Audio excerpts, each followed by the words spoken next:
Over the years, we've had multiple Naruto Storm games, and these games are usually based off of the storylines of Naruto and Naruto Shippuden. Naruto Shippuden Ultimate Ninja Storm, Naruto Storm 2, Generations, Storm 3, Revolution, and Storm 4. Every game made for the purpose of truly immersing the player or even a fan of the Naruto series into the storyline of Naruto and Naruto Shippuden.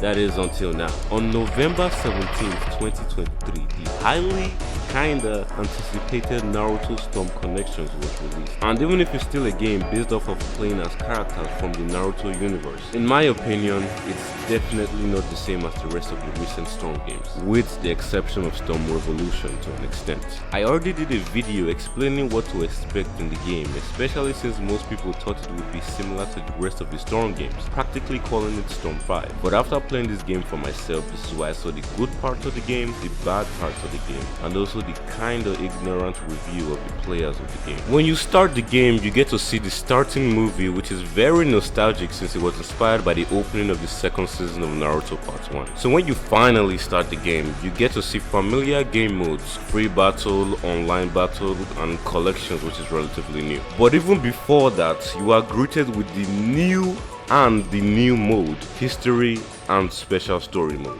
Now, like I said before, Naruto Storm Connections is not Naruto Storm 5. So the game is not covering new development of Naruto or Boruto since Naruto is already done for. So in my opinion, having a story mode within this game is kind of a good thing and also kind of a waste thing. I'll just briefly say that people who would buy Naruto Storm Connections are mostly people that have already played recent Storm games. But my main focus on this video is about the special story mode, which actually takes place during the Boruto era. Now, is the story mode worth it?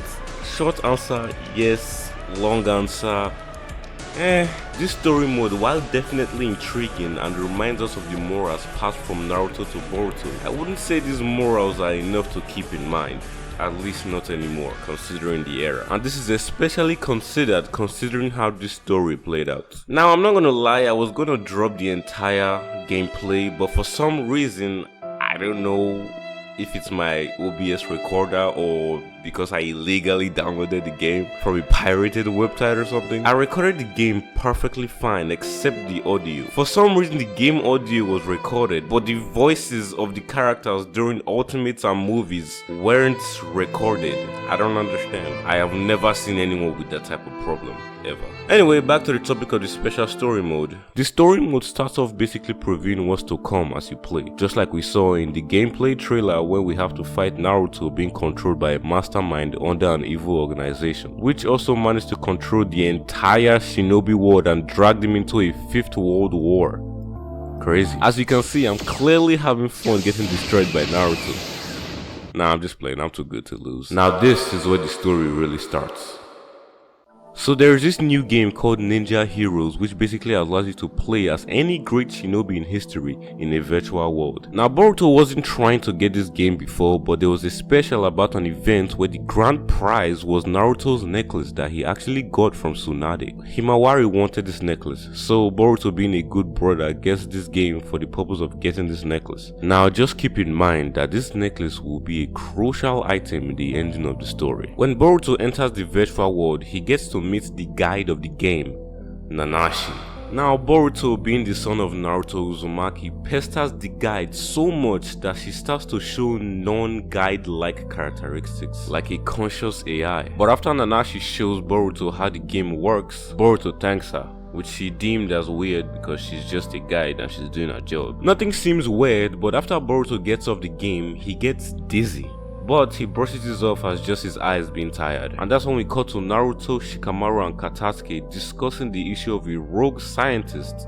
Yeah, scientists are going rogue now. Ain't that crazy? A rogue scientist that stole a secret scroll of the village called the History of Warring State Seals. Now, this seal was dangerous because it contained a list of people that were sealed during the Warring States period. Some time passes, Boruto plays with his friends Inogen and Shikadai in the game. Boruto and Nanashi become closer, Boruto's dizziness intensifies. Boruto plays with Sarada and Mitsuki. Boruto and Nanashi get even closer and Boruto's dizziness intensifies even more. You see the pattern? Every time Boruto plays this game, he gains more and more of a connection with what is supposed to be a bunch of codes, a program. But when he logs off, he gets gets even more and more dizzier, like he's losing something. Now some more time passes and Team 7 go on a mission to investigate a landslide. But when they get there, they realize it is not a landslide, and that upon investigation, that the villagers around the area saw a glowing giant accompanied by a loud sound. Alright, so now we have enough information to run through the story. I'm just gonna say this as quickly as possible. After the landslide and village-wide dizziness, a Sharingan pattern was cast on the moon, leaving a mark on everyone it shined on. But Boruto and everyone playing ninja heroes was unaffected. Now due to that Sharingan pattern on the moon, everyone who was hit with the mark was being controlled by an unknown force. Now due to these irregularities within the village, Sasuke comes back and reveals with his Rinnegan that the console that Boruto was playing with actually had a summoning seal in it that transports them into a Genjutsu made world. Due to this information, Boruto, Sarada and Mitsuki go back into the Genjutsu made world to confront Nanashi. And it is then that she reveals that she used Tsukuyomi to create this Genjutsu world, and the reason why everybody was dizzy was because she was gathering everyone's chakra to create the mark on the moon. And that's when it was revealed that Nanashi was actually Nanashi Uchiha. Now due to the mark controlling basically every shinobi on earth, a fifth great ninja war was dragged out. To prevent major casualties within the war, Sasuke decides to battle Naruto. Desperately trying to find a way to stop the war, Boruto finds a shining light within the game, which was then revealed to be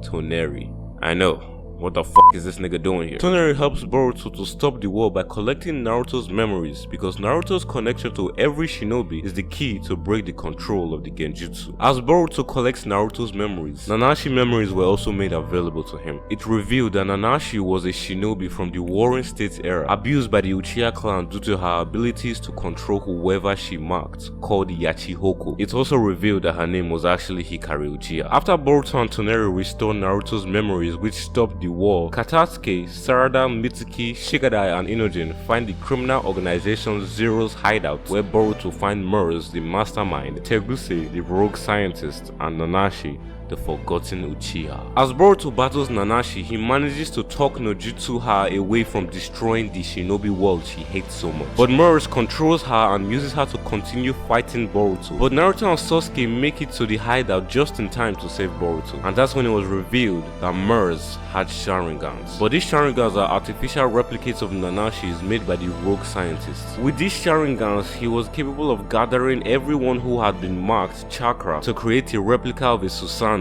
which looks like what a pirated Uchiha would have. So I guess you could call it a pirated Susanoo. I need therapy. As the battle draws, Nanashi gives Boruto the remaining of her chakra, which made Naruto, Sasuke and Boruto capable of defeating Murs. It's a real shame. They did that boy the same way they did Pain. Oh, and by the way, Murs is a rogue range shinobi who still believes in Pain's teachings. Now sadly, because Nanashi gave Boruto all her chakra, she succumbs to the effects, loses her Sharingan, and sadly passes away. Now that was definitely a nice story. It had integrity, sacrifice, and so many emotions wrapped in one. But like I said before, was it worth it? Let's find out. To really understand if this story mode was really worth it or not, we have to understand the gravity of the mode in Naruto Storm Connections. Because in my head, one of the major reasons why anyone should get this game is because of the special story mode. And yes, there were definitely some new entries like the new characters, new combat style, and even the history mode. But realistically speaking, it's not a great game if it doesn't have its own original story. That's why the history mode, even though it's the first thing people might want to play, doesn't hold as much weight as the special story mode. Because like I said before, most people that are going to buy Storm Connections are either Boruto fans who have time or players who have already played or completed the recent Storm games. So for something that holds that much gravity to the game, it kind of starts off really slow. And even though your interest is piqued by seeing in the prologue Evil Naruto, Ninja War, or even a secret organization if you care about a sense of justice, after that the game progression is basically really sluggish. Now despite the beginning of the story mode being sluggish, it doesn't mean that there weren't interesting clues that most people would pick up on, like the crazy advanced virtual world game in current times, the fact that after Boruto plays the game he gets extremely dizzy, well maybe not extreme, and the fact that the guide of the game that was assumed to be part of the tech, basically programming, was talking to Boruto like an actual person. Pretty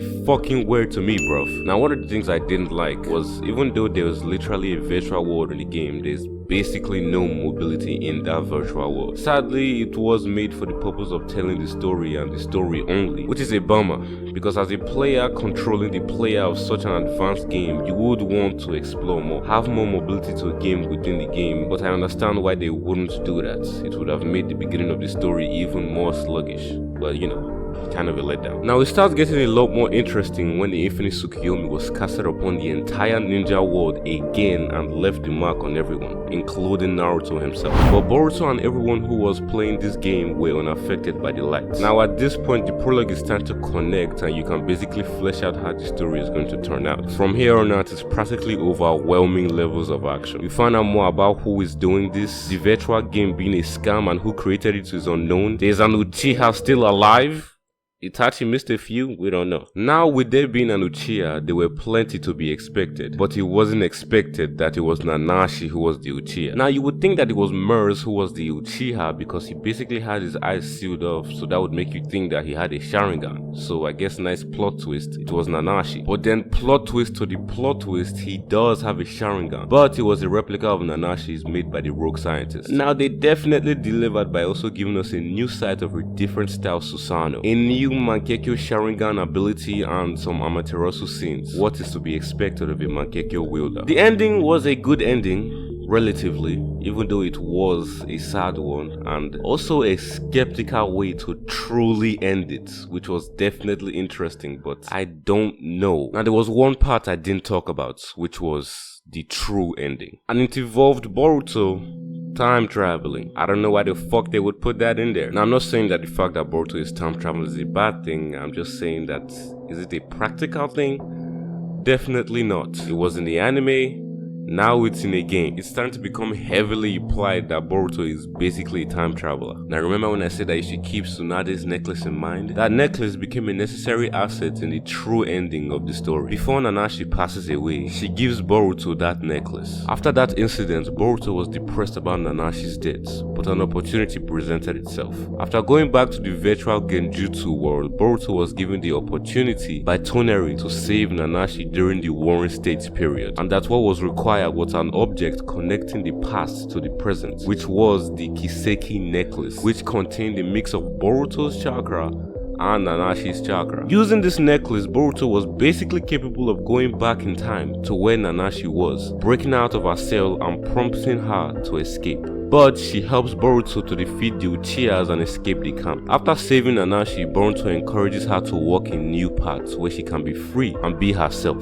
not to be a tool of war, and to live as Hikari Uchiha. Boruto fades away back into the present world with no knowledge of Hikari, but still for some reason he feels relieved. And then the story ends with Naruto reading a scroll about Hikari Uchiha and how she was saved by a mysterious young shinobi named Boruto Uzumaki. Now that ending was basically perfect.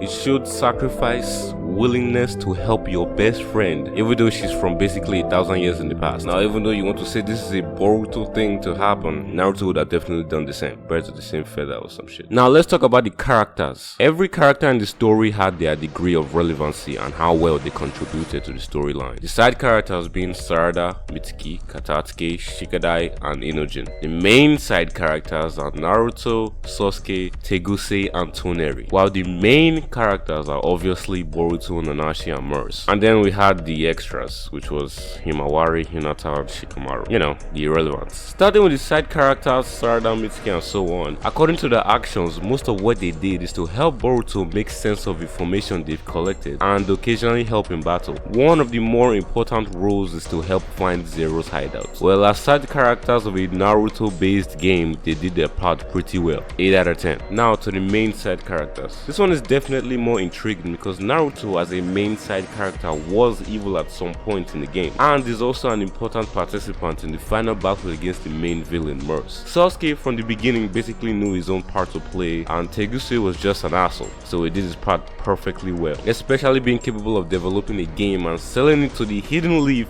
without them noticing it was a trap. How tight is the Leaf's pussy. And also Toneri basically stopping the mind control by recollecting Naruto's memories, which is an indirect link to everybody else's memories. I'll give this one a 9.5 out of 10. That extra 0.5 came from how demonic Naruto looked during the Merce battle. You know what, actually make that a 9.6. And now to the main characters. Boruto, being the G that he is, gets to put another girl in his harem by saving her twice. One of that literally requiring him to go back in time, enduring pain to save someone he basically just met. He also helped Toneri recollect Naruto's memories and basically prevented a 5th Shinobi World War, and also defeated Merce the same way Naruto defeated Pain. Boruto being capable of encouraging Nanashi to live and being free is a feat only him and his father can achieve. 10 out of 10 talk no jutsu. And since Boruto is a main character of this series, he gets his own personal rating of a 9 out of 10. Merce, as the main villain of the story, first had a very fitting design, which actually made me think that he was the Uchiha. So there, he literally has a twist to just his design. The fact that he came from the hidden brain as some type of disciple of pain, still clinging to the past, is definitely something. And the things he did to attain his goals is definitely fucking despicable. Very fitting as a villain. He went out of his way to get a scientist who stole the Warring State scroll and unseal an overly abused teen Uchiha from more than a century ago. Not only that, he made the scientist create an artificial Sharingan modded after Nanashi's to create a beast-looking pirated ass Susanoo, and then also getting beat like his master. 7.5 out of 10. Now to the main character of the entire story, Nanashi, or Hikari Uchiha. As per design, I would say it was very fitting considering she's a ninja from the Warring State period. She played her part as a confused antagonist. She was first the guide of a game which was a scam, and then was revealed to be an Uchiha with a Mangekyou Sharingan, which held the ability to use Amaterasu, Tsukuyomi, and Yachihoku, an ability that controls whoever was marked by her. But the more intriguing part of her character was the fact that she was an Uchiha being abused by her own clan during the Warring State period due to her abilities, which is why she was sealed away for so long, which made her hate the Shinobi world so much so that she had desire to destroy it.